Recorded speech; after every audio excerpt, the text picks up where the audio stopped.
এক বোন আসলেই চমৎকার একটা প্রশ্ন করেছেন, তাই আমি ভাবলাম যে সেই প্রশ্নের উত্তর দিয়েই এই পর্বটি শুরু করা যাক। আর কোরআনের সাথে সম্পর্ক তৈরির ক্ষেত্রে এই বিষয়টি উপলব্ধি করতে পেরে সকলেই আশা করি উপকৃত হতে পারব। প্রশ্নটি ছিল, এখানে আমরা এত সব বিচক্ষণতা এবং দার্শনিক অনুপ্রেরণামূলক শিক্ষা অর্জন করছি, এই সব কিছুর বাস্তবিক উপকারিতা কি, কিন্তু বাস্তবিক অর্থে কি সাথে নিয়ে আমরা ফিরে যাব? প্রশ্নকারী হয়তো অনুপ্রেরণা অর্জনের বিষয়টি বুঝাননি, বরং তিনি হয়তো বুঝেছেন যে কি ধরনের বাস্তব কর্মপরিকল্পনা নিয়ে আমি বাড়ি ফিরে যাব। আমি মনে করি যে অনেকের মধ্যেই এই উদ্বেগটি রয়েছে। আমি এটাও মনে করি যে এই মতটি নির্দিষ্ট কিছু স্লোগানের সাথে সম্পর্কিত, যা সমস্যাজনক হয়ে উঠেছে, যা মুসলিম সমাজে বেশ সার্বজনীন রূপ ধারণ করেছে। আর এই স্লোগানটি হলো, আমাদেরকে কোরআনের প্রত্যেকটি আয়াত শিখতে হবে এবং এটাকে বাস্তবে পরিণত করতে হবে। স্লোগানটি হলো, প্রতিটা জিনিস যা আপনি কোরআন থেকে শিখবেন এটাকে আপনার বাস্তবে প্রয়োগ করতে হবে। কোরআনের সকল আয়াত আপনাকে কাজে পরিণত করার কথা বলে না। আলিফ লাম মিম আপনার কাছে কোনো কিছু আশা করে না। ফাতাওয়াল্লা বিরুকনিহি ওয়াকালা সাহিরুন আও মাজনুন, ফেরাউন মুখ ফিরিয়ে নিল এবং বলল মূসা হচ্ছে জাদুকর এবং উম্মাদ। আয়াতটা কি আপনাকে কিছু করতে বলছে? বুঝতে পারছেন? আল্লাহ গাছ সৃষ্টি করেছেন যা খোসা দিয়ে আবৃত চমৎকার ফল প্রদান করে, তাহলে তো এখন আমাদের কর্তব্য ফল খাওয়া। তাহলে কোরআন আপনাকে কিসের দিকে আহ্বান করছে? কোরআনের নির্দিষ্ট কিছু লক্ষ্য রয়েছে। কোরআনের লক্ষ্যগুলো স্বয়ং কোরআন দ্বারাই নির্ধারিত। লাআল্লাকুম তাত্তাকুন, লাআল্লাকুম তাআকিলুন, লাআল্লাকুম তাতাফাক্কারুন, লাআল্লাকুম তাতাযাক্কারুন। কোরআন নিজেই আপনাকে বলছে যাতে তোমরা চিন্তা করতে পারো, যাতে তোমরা গভীর মনোনিবেশ করতে পারো, যাতে তোমরা ভেবে দেখতে পারো, যাতে তোমরা নিজেদেরকে রক্ষা করতে পারো, যাতে তোমরা সঠিক উপায়ে কাজ করতে পারো। কখনো কখনো আয়াতগুলো আপনাকে কিছু করতে বলে, অন্য ক্ষেত্রে আল্লাহ শুধু চান যে আপনি চিন্তা করেন।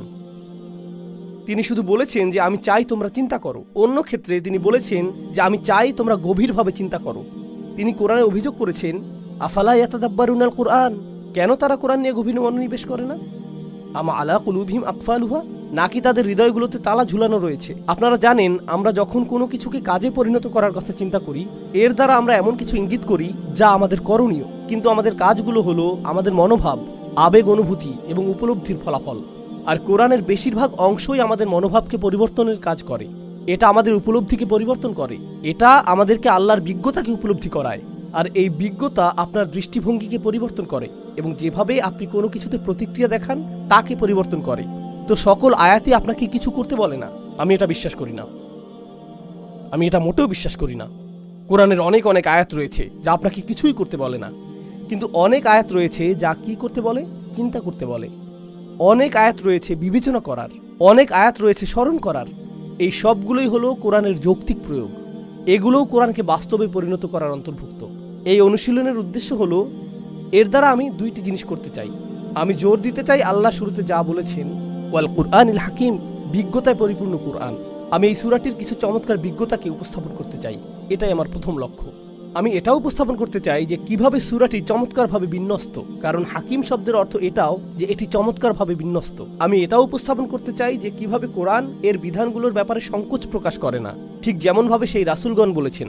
এটা মানুষকে আহ্বান করে যেমনটা করা উচিত, কারণ প্রকৃতপক্ষে হাকিমও একই অর্থবোধক। তাই শুরুর সেই আয়াতটি আসলে এই গোটা অধ্যয়নটিকে নির্দিষ্ট একটি গন্তব্যের দিকে টেনে নিয়ে গিয়েছে। তো আমি আশা করি এগুলোই আপনি এই আলোচনা থেকে পাবেন। এটা যদি যথেষ্ট বাস্তবধর্মী না হয়, তাহলে আমি জানি না যে এর চেয়ে উত্তম কি বলতে পারবো। ওয়াজআলনা মিন বাইনি আইদিহিম সাদ্দান, আয়াতটি হলো ওয়াইদা কিলা লাহুম, যখন তাদেরকে এটা বলা হয়। প্রসঙ্গক্রমে এটা চতুর্থ অনুচ্ছেদ, এটা 3টে আয়াত সম্বলিত ছোট একটা অনুচ্ছেদ। শুধু এটুকুই। ইনশাআল্লাহ আমরা চতুর্থ এবং পঞ্চম অনুচ্ছেদ নিয়ে এই পর্বে আলোচনা করব। আর এই অনুচ্ছেদে রয়েছে শুধু 3টে আয়াত।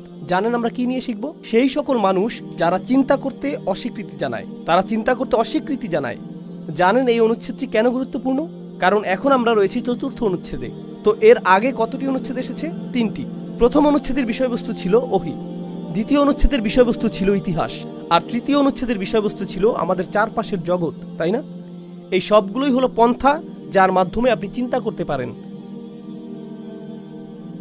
আর এখন আমরা এমন একটা অনুচ্ছেদে চলে এসেছি যেখানে মানুষ চিন্তা করতে অস্বীকৃতি জানিয়েছে। এটাই তাদের প্রতি সমালোচনা, তাদের সম্পর্কে এটা আল্লাহর বক্তব্য। ওয়াইদা কিলা লাহুম, যখন তাদেরকে এটা বলা হয় ইত্তাকু মা বাইনা আইদিকুম ওয়া মা খালফাকুম, কেন তোমরা তোমাদের সামনে যা রয়েছে এবং তোমাদের পেছনে যা রয়েছে তা থেকে নিজেদেরকে রক্ষা করার জন্য সতর্কতা অবলম্বন করছো না? লাআল্লাকুম তুরহামুন, যাতে তোমাদের উপর দয়া প্রদর্শন করা হয়। আপনার সামনে যা রয়েছে আর পেছনে যা রয়েছে তা থেকে শিক্ষা অর্জনের বিষয়টি কি এই প্রথম শুনছেন? না, আল্লাহ ইতিমধ্যেই বলেছেন যে একটি দেয়াল রয়েছে সামনে এবং একটি পেছনে। এর তাৎপর্য কি? এর দ্বারা আল্লাহ বলেছেন যে কেন তোমরা চারপাশের জগৎ সম্পর্কে মনোযোগ দিচ্ছ না। আর এটা যদি যথেষ্ট মনে না হয় তাহলে ইতিহাস থেকে পাওয়া শিক্ষা সম্পর্কে কেন মনোযোগ দিচ্ছ না? এটা অনেকটা এভাবে বলা যে যখন তাদেরকে বলা হয় যে দ্বিতীয় অনুচ্ছেদ এবং চতুর্থ অনুচ্ছেদে মনোযোগ দাও যাতে তোমাদের উপর ক্ষমা প্রদর্শন করা হয়। এখন আপনি যখন কাউকে এভাবে বলেন, যখন তাদেরকে বলা হয় এরকম, পরের অংশে আপনি কি আশা করেন? তখন তাদেরকে এরকম বলা হবে, তারা এর জবাব দিবে, তাই না? এমনটি আপনি প্রত্যাশা করেন। কিন্তু জানেন অবিশ্বাস্য বিষয়টি কি? এখানে জবাবের অংশটি নেই, এখানে কিছুই নেই। এটা এরকম যে যখন তাদেরকে বলা হয় মনোযোগ দাও, সতর্কতা গ্রহণ করো, তোমাদের সামনে যা রয়েছে এবং পেছনে যা রয়েছে তার ভিত্তিতে, যাতে তোমাদের উপর দয়া প্রদর্শন করা হয়।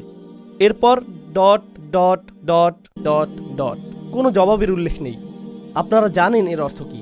তাদের বলার কিছু নেই, তাদের জবাব দেবার কিছু নেই। আর এই বিষয়টা ধারণ করার এটাই সবচেয়ে সুচারু পন্থা যে কত সামান্য তারা চিন্তা করে, তাদের কোনো জবাবই নেই।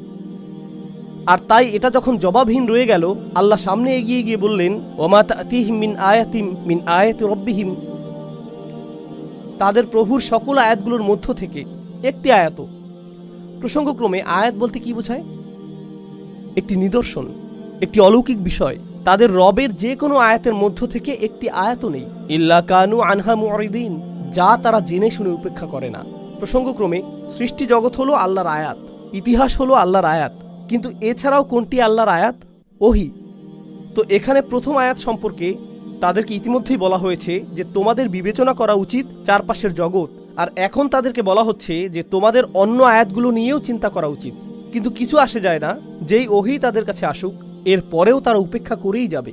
তো সত্যের তিনটি দরজার সবগুলোই অবরুদ্ধ, এগুলো তাদের কোনো কাজেই আসবে না। এখন সামনে এগিয়ে গিয়ে আপনি যদি এই শব্দগুলো নিয়ে চিন্তা করেন, ওয়াইদা কিলা লাহুম আনফিকু, যখন তাদেরকে বলা হয় ব্যয় করো, এটা ব্যতিক্রম। এটাই প্রথমবার যখন আসলে কিছু করতে বলা হলো, কিছু বিশ্বাস করা নয়, ধারণাগতভাবে কিছু স্বীকার করা নয়, বরং প্রকৃতপক্ষে কিছু করা। সূরাটিতে এটাই একমাত্র করণীয় আদেশ। ইত্তাবিউল মুরসালিন, রাসূলদের অনুসরণ করো, এই অংশটি ছাড়া। কিন্তু সেখানেও তাদের অনুসরণ এবং বিশ্বাস করার কথা বলা হয়েছে। মনোযোগ দিয়ে শুনুন, যখন তাদেরকে বলা হয় ব্যয় করো তা থেকে যা আল্লাহ তোমাদের সকলকে প্রদান করেছেন, আনফিকু মিম্মা রাযাকাকুমুল্লাহ, ব্যয় করো তা থেকে যা আল্লাহ তোমাদের সকলকে প্রদান করেছেন। আয়াতটি কি বলেছে যে কাকে এবং কিসে দান করতে হবে? না, শুধু বলা হচ্ছে ব্যয় করো। কারণ এটা পরিষ্কার হওয়ার কথা এমন ব্যক্তির জন্য যে তার বুদ্ধিমত্তাকে ব্যবহার করেছে, এটা উপলব্ধি করার জন্য যে ব্যয় করো এমন মানুষের জন্য যার এটা প্রয়োজন। এমন জায়গায় ব্যয় করো যেখানে ব্যয় করা যথাযোগ্য। ব্যয় করার ভালো অনেক উপলক্ষ রয়েছে। প্রসঙ্গক্রমে মক্কায় তখন কোনো মসজিদ নির্মাণাধীন ছিল না, তখন কোনো মসজিদে নববীর দানবক্স ছিল না তখন। তো যখন আল্লাহ প্রদত্ত অর্থ থেকে ব্যয় করার আয়াত আসলো, তখন কার জন্য ব্যয় করতে হয়েছিল? এটা একটা গুরুত্বপূর্ণ প্রশ্ন। আপনাকে এটা ব্যয় করতে হবে ইয়াতিমদের জন্য, দরিদ্রদের জন্য, অভাবীদের জন্য, আহতদের জন্য। কিন্তু এই ইয়াতিমরা, দরিদ্ররা, অভাবীরা এবং আহতরা তারা কি মুসলিম ছিল নাকি অমুসলিম? মক্কায় এরা কি ছিল? কোরআন আসলো এবং এই লোকদের তাদের নিজেদের লোকদের জন্য ব্যয় করতে বলল। নিজের সমাজের যত্ন নাও। আমরা কি এটা করি? আমরা কি এটা মনে করি যে কোরআন আমাদেরকে নিজেদের সমাজের যত্ন নিতে বলেছে? নিজের সমাজের যত্ন নাও। তো এখন ওয়াইদা কিলা লাহুম আনফিকু মিম্মা রাযাকাকুমুল্লাহ ক্বালাল্লাযীনা কাফারু লিল্লাযীনা আমানু, কাফেররা তাদেরকে বলে, যারা ঈমান এনেছে, কাফেররা ঈমানদারদেরকে জবাব দিচ্ছে, এর আগে কি তারা জবাব দিয়েছিল? যখন তাদেরকে বলা হলো তোমরা কেন সতর্ক হচ্ছ না, কোনো জবাব আসেনি। কিন্তু যখন বলা হলো যে কেন তোমরা ব্যয় করছো না, তারা তাৎক্ষণিক জবাব দিয়ে দিল, আনুতাইমু মাল্লাহু ইয়াশাউল্লাহু আতআমা, আমরা কি এমন কাউকে আহার করাবো যাকে আল্লাহ যদি চাইতেন নিজেই আহার করাতে পারতেন? ইন আনতুম ইল্লা ফি দালালিম মুবিন, তোমরা বিভ্রান্ত ছাড়া আর কিছুই না, তোমরা নিশ্চিত বিভ্রান্ত। যখন আপনি ঈমান নিয়ে কথা বলেন, যখন আপনি সৃষ্টিকর্তায় বিশ্বাস নিয়ে কথা বলেন, যখন আপনি পরকাল নিয়ে কথা বলেন, তারা জবাব দেওয়ার প্রয়োজনও বোধ করে না। যখন আপনি তাদের অর্থ ব্যয় নিয়ে প্রশ্ন করেন, তখন তারা উত্তেজিত হয়ে ওঠে, কারণ এটা ঘরের ভিতর আঘাত হানছে। ঈমান, পরকাল নিয়ে ধারণাগুলো তাদের কাছে দার্শনিক মতবাদ বলে মনে হয়। এগুলো হোকাস পোকাস। এগুলো যেটাই হোক, তাতে কার কি আসে যায়? আপনি তাদের অর্থ নিয়ে, তাদের চালিকা শক্তি নিয়ে সমালোচনা করেন, এতে তারা উত্তেজনায় ফেটে পড়ে এবং বলে, তুমি আমাকে খরচ করতে বলছো? তো এখানে আমরা শিখছি যে ব্যবহারিক বিষয়গুলোর কারণেও ইসলামকে প্রত্যাখ্যান করা হয়ে থাকে। তারা অবধারিতভাবে ইসলামের ধারণাকে এজন্য প্রত্যাখ্যান করছে না যে এটা বিশ্বাস করা তাদের জন্য কঠিন, যে ওহী অবতীর্ণ হয় অথবা একজন সৃষ্টিকর্তা রয়েছেন, বরং যেটা মেনে নেওয়া আসলেই কঠিন তা হলো আমাকে হয়তো ব্যবহারিক জীবনের কিছু পরিবর্তন আনতে হবে। যেমন আমাকে হয়তো এমন জায়গায় খরচ করতে হতে পারে যে ক্ষেত্রে আমি সাধারণত খরচ করি না। অর্থ অনেক বড় একটা সমস্যা। লাইটটা জ্বালানোর জন্য ধন্যবাদ, এটা উপকারে এসেছে। অন্ধকারে এখানটা অনেক বেশি রোমান্টিক হয়ে গিয়েছিল।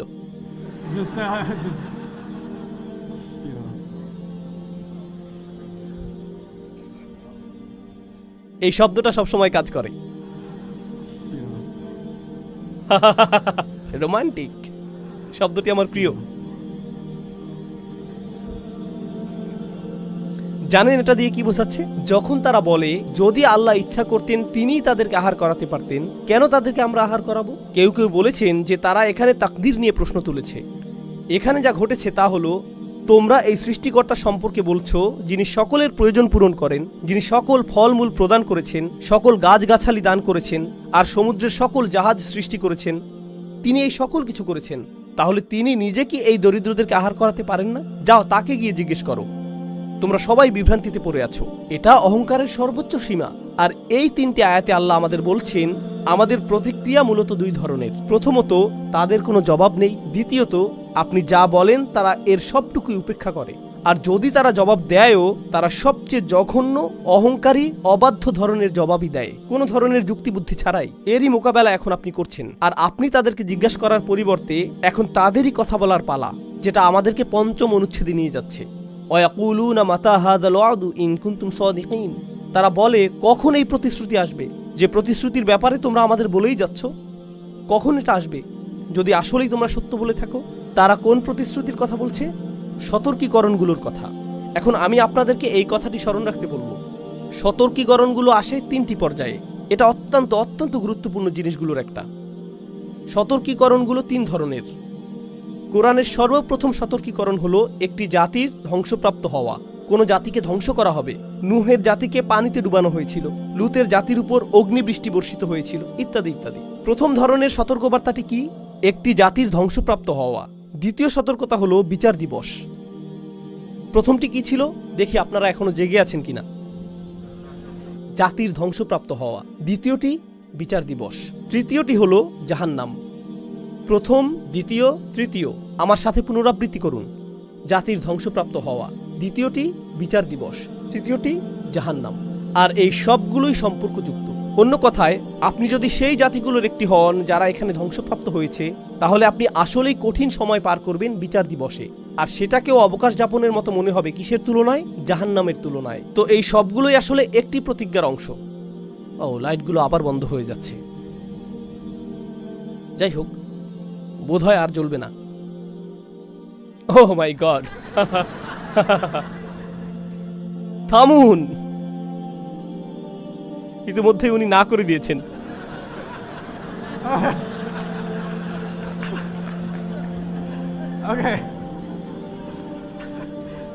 কম আলোতে কাউকে অধিক সুন্দর দেখাবে না। আমি মজা করলাম। আমি এখন আবার কোরআনে ফিরে যাচ্ছি। আসুন মনোযোগ দেই। তো এই প্রতিশ্রুতিটি, এটা কখন ঘটবে? তোমরা কি সিরিয়াস? যাও দেখি সেটা নিয়ে আসো। সেটা ঘটাচ্ছ না কেন? প্রসঙ্গক্রমে এর আগের আয়াতে তারা বলেছিল, আল্লাহ যদি এতই ধনী হন তাহলে কেন তিনি নিজে দরিদ্র লোকদের দেখাশোনা করছেন না? কোরআনের আরেকটি সূরাতে এই কথাই বলা হয়েছে, ইন্নাল্লাহা ফাকিরুন ওয়া নাহনু আগনিয়া। আল্লাহ দেউলিয়া হয়ে গেছেন, আমরা ধনী। আল্লাহ বলেছেন, সানাকতুবু মা ক্বালু, আমরা লিখে রাখবো যা তারা বলে। এটা কোরআনের স্বাভাবিকতার ব্যতিক্রম বর্ণনাগুলোর একটি। আল্লাহ লিখে রাখবেন যা তারা বলে, লিখে রাখবেন তাদের উক্তি। সেই উক্তিটি কি? আল্লাহ হলেন গরিব আর তারা ধনী, আর তারা মূলত এইরকম কথা এখানেও বলেছে। আর এজন্যই এই সূরাতেও আপনি পাবেন ওয়ানাকতুবু মা কদ্দামু আসারহুম, আমরা লিখে রাখবো যা তারা সামনে প্রেরণ করেছে এবং যা তারা পেছনে ফেলে এসেছে। এটাই অপরাধ হিসেবে যথেষ্ট। এটা এত খারাপ কেন যে আল্লাহ লিখে রাখবেন? তিনি এর আগে লিখে রাখার কথা বলেছেন, কারণ লিখে রাখার মতো এবং তা তাদের মুখে নিক্ষেপ করার মতো এমন কথা তারা বলে ফেলেছে। কিন্তু যদিও তারা এরকম ভয়ঙ্কর, এরকম জঘন্য কথা বলেছে, যেমন এটা বলা যে কখন এই প্রতিশ্রুতি আসবে, অথবা আল্লাহ চাইলে নিজেই আহার করাতে পারতেন, এই সময় আল্লাহ মূলত রসুল সাল্লাল্লাহু আলাইহি সাল্লামকে প্রস্তুত করেছেন যে তারা জঘন্য কথা বলবে যেগুলো লিখে রাখার যোগ্য, যাতে তাদেরকে আসলেই এর জন্য শাস্তি দেয়া যায়। তাই আল্লাহ শুরুতেই বলে রেখেছেন নাকতুবু মা কদ্দামু ওয়া আসারহুম, মা কদ্দামু হুনা, তারা যা সম্মুখে প্রেরণ করতে চেয়েছে তা আসলে এখানে রয়েছে। এখন তারা এই জঘন্য প্রশ্ন জিজ্ঞেস করেছে আর আল্লাহর ক্রোধ চূড়ান্ত সীমায় পৌঁছে গেছে। তো এখন এটা শুরু হবে। প্রথম পর্যায়টি হবে জাতির ধ্বংসপ্রাপ্ত হওয়া। মা ইয়ানজুরুনা ইল্লা সাইহাতান ওয়াহিদাতান, এর অর্থ দুটি জিনিস। এটা বোঝাচ্ছে তারা একটি বিস্ফোরণ ছাড়া অন্য কোনো জিনিসের জন্য অপেক্ষা করছে না। এর অর্থ এটাও যে তারা একটি বিস্ফোরণ ছাড়া আর অন্য কিছু দেখবে না। তাখুযুহুম, এটা তাদেরকে আঁকড়ে ধরবে। ওয়াহুম ইয়াখিসিমুন, যখন তারা পরস্পর উদ্দেশ্যহীন যুক্তিতর্কে লিপ্ত থাকবে। তারা আল্লাহ সম্পর্কে এগুলো বলে, তিনি কি করবেন অথবা করবেন না, তোমাদের সৃষ্টিকর্তা কোথায়, শাস্তি, আমি আতঙ্কিত, আমি আসলেই আতঙ্কিত। তারা বিদ্রুপাত্মক কৌতুকে লিপ্ত থাকবে। ইল্লা কানু বিহি ইস্তাহজিউন, তারা এটা নিয়ে কৌতুক এবং হাসি তামাশা করবে। আর তাদের উদ্দেশ্যহীন কথোপকথনের মাঝখানে একটি বিস্ফোরণ তাদেরকে আঁকড়ে ধরবে। কিন্তু বিস্ফোরণের কথা আল্লাহ এই প্রথম বলছেন না, তাই না?